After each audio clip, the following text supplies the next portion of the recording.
తిరుమలలో ఉన్న శ్రీవారి విగ్రహం మానవ నిర్మితం కాదు. దాన్నే స్వయంభువు అంటారు. అంటే తనంతట తానే వెలిసిన మూర్తి. వరాహ పురాణం వెంకటాచల మహత్యం ప్రకారం శ్రీ మహావిష్ణువు కలియుగ ప్రారంభంలో భూలోకాన్ని ఉద్ధరించడానికి వెంకటాద్రి మీదుగా స్వయంగా వెలిశారు. కథ ప్రకారం నారదుడి ప్రేరేపణతో భృగు మహర్షి త్రిమూర్తులను పరీక్షించడానికి వెళ్తారు. విష్ణువు వక్షస్థలాన్ని తన్నడంతో లక్ష్మీదేవి అలిగి కొల్హాపురం వెళ్ళిపోతుంది. ఆమెను వెతుకుతూ శ్రీనివాసుడు భూలోకానికి వచ్చి వకులామాత ఆశ్రమంలో పెరిగి పద్మావతిని వివాహం చేసుకున్నాక అప్పుల బాధతో వెంకటాద్రిపై ఉన్న పుట్టలో శిలారూపంలో వెలిసిపోతాడు.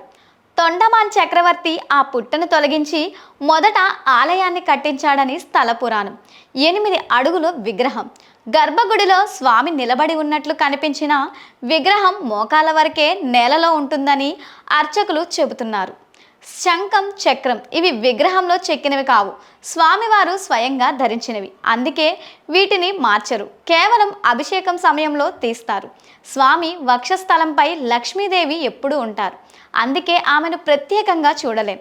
స్వామి జుట్టు నిజమైన జుట్టులా నునుపుగా చిక్కులు లేకుండా ఉంటుంది. దీనికి నిత్యం పచ్చకర్పూర తైలంతో సంరక్షణ చేస్తారు.